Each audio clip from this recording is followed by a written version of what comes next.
I managed to read 10 books in the month of March and I DNF'd just one of them. Apologies that my March reading wrap up is late. I have been unwell, to say the least. But let's rapid fire and whether I would recommend these with a yes, no, or maybe. But disclaimer, I serial DNF books that I don't enjoy, so most of these are yeses. Of Vows and Vengeance by Ashbrook, 1,000,000% yes, my new favourite dark romantasy. If you like unique trials, a brooding prince, a feisty FMC, a heroine, found family, this one's for you. Yes, yes, yes, yes, yes, yes, yes, yes, yes. I then read Across the Vanishing Sky by Catherine Cowles, the queen of romantic suspense. If you like a contemporary romance with like a thriller aspect, then you'll love these. I have read 2 of her books and I have devoured and adored both of them. Yes, yes, yes, yes, yes. Read Half City by Kate Golden. If you love dark academia, then you'll probably eat this up. For me, this was kind of like a good time read, a vibes read. It didn't quite hit the mark for me, but you know, I enjoyed it nonetheless. If you love the professor-student trope, then you'll eat this up. Imagine Demon Hunter versus Buffy the Vampire Slayer.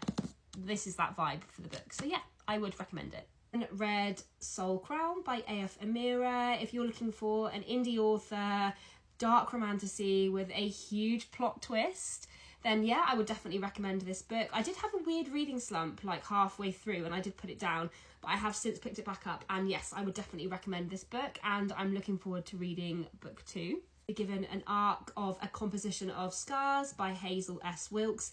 This is book 1.5 in the Cadence for the Fallen series, and book 1 being A Requiem for Fallen Stars. 1,000,000% recommend. 5-star read. It's a backstory about our MMC Draven, and it is imperative to read this after A Requiem for Fallen Stars because not only does it give you a backstory about him as a character, but it answers questions, but it also leaves you asking more. You cannot skip it. You must read. Highly recommend, and thank you, Hazel, for giving me the opportunity to read it as an arc. I was then lucky to be given an arc of A Queen Crowned in Flames by Hazel McBride. This is book 2 in the Bonded to Beast duology. It's not out until May. However, the first book, A Fate Forged in Fire, is out and it is so slept on. It's so underhyped. Such a good duology. Celtic folklore, dragons, feminine rage, brooding prince, you know, all the tropes that we love in a really, really great romantasy is in this duology. So yes, would highly recommend. Need to receive another arc through a NetGalley, and it was Heart of the Wolf Queen by Sarah Gallagher. I ate this book up. I couldn't put it down. A breath of fresh air for a romantasy. I cannot wait for book 2. And what I really, really loved about this book was, you know, disability rep with our FMC. So she had a visual impairment. However, she did not let it define her. She did not let it determine her worth, her strength. And it is more relatable in real life. You know, some of us do live with hidden disabilities, and that does not define us as a person. It does not define our strength. You can do whatever you want to do if you put your mind to it. Actually, the month for arcs, because I then had another arc of Hunted by the Demon's Vow by A.N. Caudle. This is book 1 in a 5-book interconnected sort of like standalone quintet, is that 5? Of different authors writing different books. Yes, yes, yes. We all don't love commitment, so for a romantasy standalone, it was great. It was fast paced, it was good banter, betrayal and heartbreak and everything that you want in a really good standalone. This is definitely the book for you. I then read Veins of Power by Becky Jane Fox.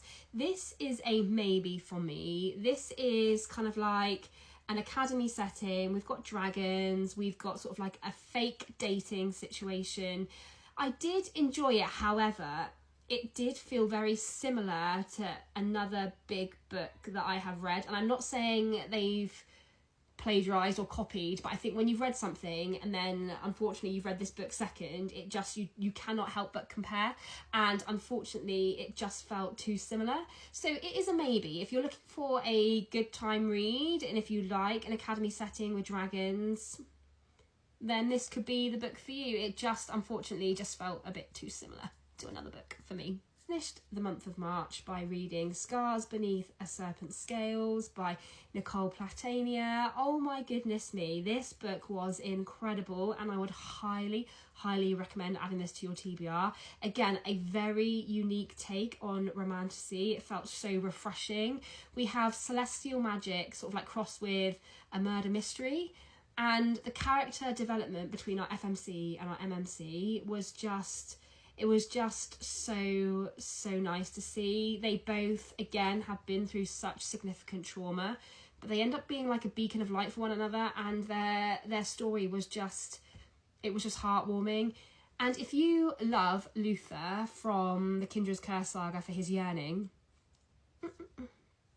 the yearning in this book, you think it's coming and it doesn't. You think it's coming and it doesn't. My goodness me, it was done to perfection. Perfection.